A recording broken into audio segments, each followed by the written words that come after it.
Presenting the classics of Sam P. Chaladurai. Sam P. Chaladurai அவர்களின் போதனை களஞ்சியத்திலிருந்து. வானத்தின் மதகுகளை கர்த்தர் திறக்கிறார். கர்த்தர் வாய்ப்புகளை உண்டு பண்ணுகிறார். வாய்ப்புகள் என்னும் வாசல்கள் திறக்கப்படுகிறது. வழிவாசல்கள் உண்டாகிறது. நமக்கு வாழ்க்கையில வாய்ப்புகள் உண்டாகிறது. அநேகருக்கு என்ன பிரச்சனைனா, இது திறக்கப்படும் போது என்ன செய்யறதுன்னு தெரியல. வானத்தின் மதகுகள்னு ஒண்ணு இருக்குனாலே நிறைய பேருக்கு தெரியல. இதெல்லாம் யாரும் சொல்றது இல்லை பாருங்க. சபைகள் இதை பற்றிலாம் சொல்லி என்னமோ புராணம் சொல்லிட்டு இருக்காங்க. இது உண்மை. இது இப்படிதான் நடக்குது. கர்த்தர் வழி வாய்ப்புகளை உண்டு பண்ணுகிறார். கர்த்தர் உள்ளங்களை அசைக்கிற தேவன். கர்த்தர் காரியங்களை நடப்பிக்கிற தேவன். மனுஷருடைய காரியங்களில் ஈடுபடுகிற தேவன் கர்த்தர். உங்கள் குடும்பங்களில், உங்கள் வாழ்க்கையில, உங்கள் தேவைகள் மத்தியில் ஈடுபட்டு உங்களுக்கு விடுதலையும் உங்களுக்கு நன்மையும் செய்கிற தேவன் அவர். அவர் எப்படி செய்கிறார் என்பதை புரிந்து கொள்ள வேண்டும். எப்படி ஆசீர்வாதங்கள் உண்டாகுது வாழ்க்கையில. வாய்ப்புகள் வரும்போது அதை அங்கீகரிக்க கத்துக்கொள்ள வேண்டும். அதை அக்னாலஜ் பண்ணுகிறதுக்கு, அதை புரிந்து கொள்ளுறதுக்கு ஒரு அறிவு வேணும் பாருங்க. வானத்தின் மதகுகளை கர்த்தர் திறக்கும் போது எல்லாம் அவரே செஞ்சிருவார், திறந்து அவரே கொட்டிடுவார்னு அர்த்தம் இல்லை. ஏன்னா சிலர் அப்படி நினைச்சிட்டு இருக்காங்க பாருங்க. நடக்கணும்னு நடக்குங்க சொல்றாங்க. சிலர் நல்லா இருக்கிறத பற்றி பேசும்போது, வாழ்க்கையில செழிப்பா இருக்கும்போது அதை பற்றி பேசும்போது சொல்லுவாங்க, அது நல்லா இருக்கணும்னு கர்த்தர் நினைச்சா நடக்குங்க. அது பேசாம இருங்க, நல்லா இருக்கணும்னு அவர் நினைச்சா அது நடக்க போகுது அப்படின்னு ஒரு மாதிரி.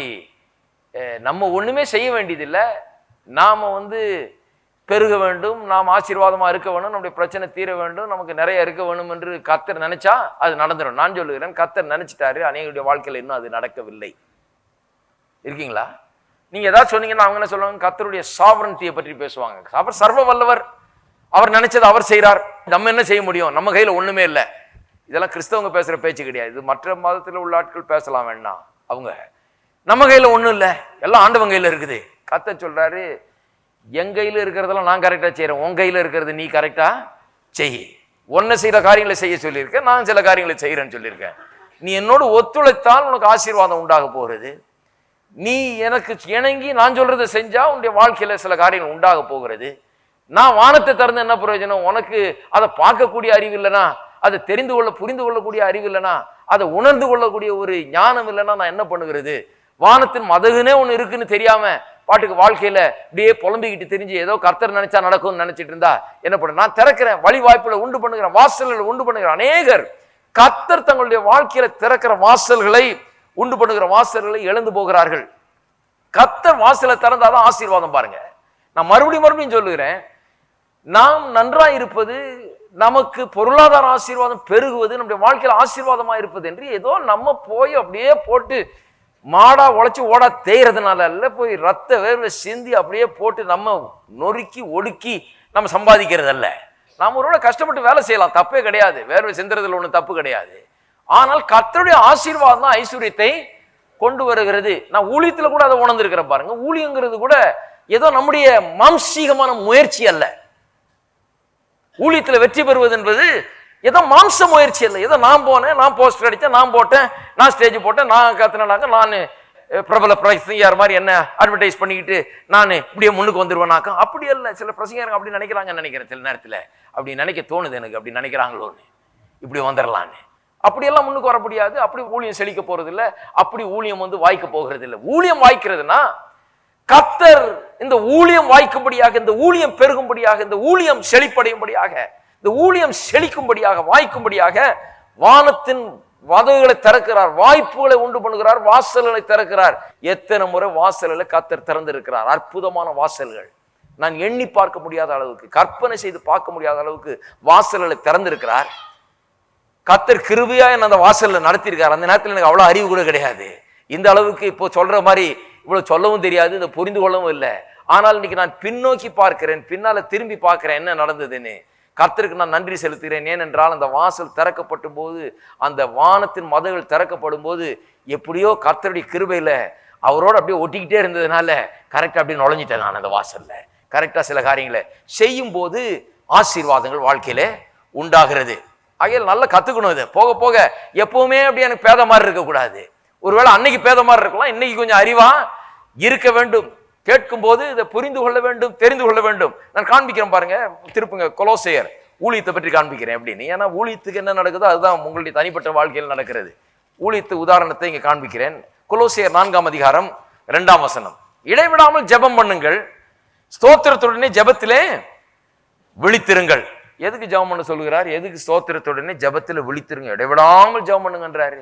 விடாதீங்க, ஜெபம் பண்ணிக்கிட்டே இருங்கன்றாரு.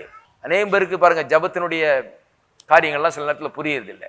அவங்க என்ன நினைச்சுக்கிறாங்க, கர்த்தர் ஏதோ சும்மா கேட்டுட்டு அவர் தொந்தரவு பண்ணிட்டு தான் கொடுப்பார் போல இருக்கு, அவர் லேசில் கொடுக்க மாட்டார் போல இருக்கு, அதனால தான் இடைவிடாமல் ஜெபம் பண்ணுங்க. நீ எவ்வளோ ஜெபம் பண்றியோ, எவ்வளோ அழுகுறியோ, எவ்வளோ கதறியோ, எவ்வளவு நீ கெஞ்சிரியோ பார்க்கலாம், பார்த்துக்கிட்டு நான் அப்புறம் தர்றேங்கிறார். அப்படி அல்ல. நிறைய வேலை செய்ய வேண்டியது இருக்குது. நாம் கர்த்தரோட ஒரு பார்ட்னரா இருக்கிறோம்.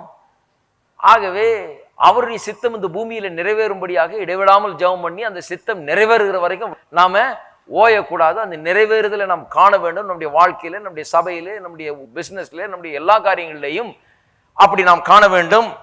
இதெல்லாம் பாருங்க ஜெபத்தை குறித்து நாம் அறிந்து கொள்ள வேண்டும். இடைவிடாமல் ஜெபம் பண்ணுங்கன்னா ஏதோ கர்த்தர் ரொம்ப கஷ்டமானவர், அவர் அவர் கையை முறுக்குறதுனா லேஸ் இல்லை, அவர் லேஸ்ல கொடுத்துட மாட்டார், அதனால தான் இடைவிடாமல் அப்படின்னு நினைக்க கூடாது. அவர்கிட்ட கிடைக்கிறது ரொம்ப சுலபம். இடைவிடாமல் ஜெபம் பண்ணுங்கன்னா ரொம்ப வேலை இருக்குது, அதனால அதுலயே கருத்தாருங்க. அந்த சித்தம் நடக்க வேண்டும் என்று ஜெபம் பண்ணிட்டே இருங்க. ஒண்ணு முடிஞ்சதுன்னா அடுத்த வேலை ஆரம்பிக்குது, அடுத்த வேலை முடிஞ்சதுன்னா இன்னும் அடுத்த வேலை ஆரம்பிக்கும். அதனால தான் இடைவிடாமல் ஜெபம் பண்ணுங்கள். இடைவிடாமல் ஜெபம் பண்ணுங்கன்னா ஏதோ கொடுக்கவே மாட்டேங்கிறாருங்க, நான் இருந்து கேட்டுட்டு இருக்கிறேன், இன்னும் கொஞ்சம் கேட்டு பார்க்க போறேன், இன்னும் கொஞ்சம் அழுது புலம்பி உருண்டு பிறண்டு பார்க்க போறேன்றது அல்ல. அநேக ஜெபங்கள் மாம்ச முயற்சியா இருக்குது. இன்னைக்கு கர்த்தாவே இறங்கும் இறங்கும் வரும் வரும் வரும் அப்படின்னு போட்டு கத்தரை போட்டு உருட்டி பிறகு கத்த சொல்ல, இறப்பா இறங்கியும் வந்தாச்சு, வந்து வரவும் செய்யாச்சு, நீ என்ன போட்டு ஏன் உருட்டுற? நான் ரெடி, நீ ரெடியா?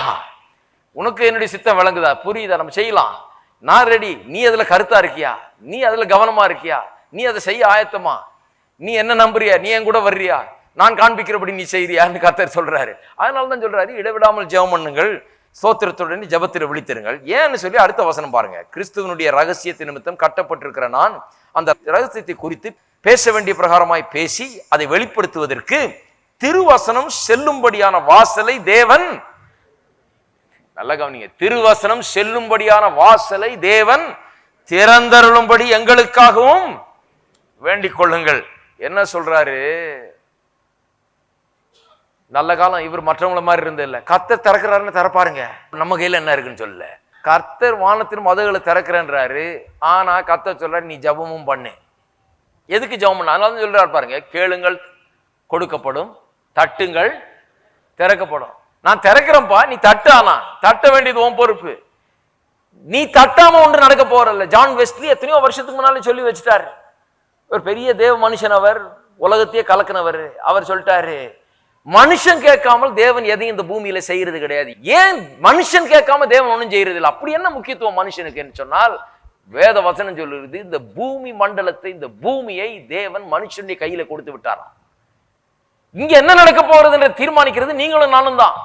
நீங்க நானும் தீர்மானிக்கப்பட்டா அது நடக்காது. உங்களுடைய வாழ்க்கையில என்ன நடக்க வேணும்? தரித்திரத்திலே நான் இருந்துடுறேன்னா அப்ப நீங்க அதை தீர்மானித்துறீங்க, அவ்வளவுதான் இருக்கும். அந்த தரித்திரம் தான் நம்முடைய வாழ்க்கையின் பங்கா இருக்கணும். இல்லை, நிறைவில் நான் வாழ போகிறேன், இந்த தரித்திரத்தின் குப்பையிலிருந்து நான் எழும்ப போகிறேன், இந்த கடன் பிரச்சனையிலிருந்து மீள போகிறேன், இந்த இல்லாமையிலிருந்து நான் விடுவிக்கப்பட போகிறேன், நான் முன்னேறி செல்ல போகிறேன் ஒரு தீர்மானத்தை எடுத்து நான் இப்படித்தான் வாழ போறேன். ஏனென்றால் இதுதான் தேவனுக்கு கனத்தையும் மரியாதையும் உண்டாக்குறது ஒரு தீர்மானத்தை எடுத்தால் அப்படிதான் உங்களுடைய வாழ்க்கையில நடக்கும். இந்த பூமியில என்ன நடக்க போகிறது, உங்களுடைய குடும்பத்தில் என்ன நடக்க போகிறது, உங்களுடைய வாழ்க்கையில என்ன நடக்க போகிறது, வியாபாரத்தில் என்ன நடக்க போகிறது, இந்த பூமியில என்ன நடக்க போகிறது, இந்த நாட்டில் என்ன நடக்க போகிறது என்பதற்கு நாம தான் முக்கியம். ஏனென்றால் நாம் என்ன தீர்மானிக்கிறோமோ அதுதான் இங்க நடக்கும்.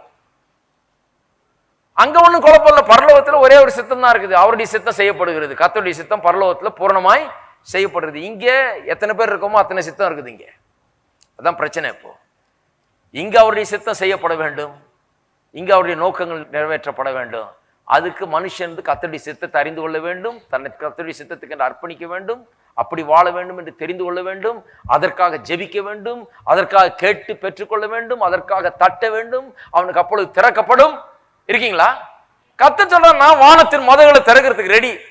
நான் மதகுகளை திறந்தேன்னா வாய்ப்புகள் ஏராளமா உன்னுடைய வாழ்க்கையில உண்டாகும். பல வாசல்களை என்னால் திறக்க முடியும். ஆனால் நீ கேட்டாதானே நான் திறக்கிறதுக்கு.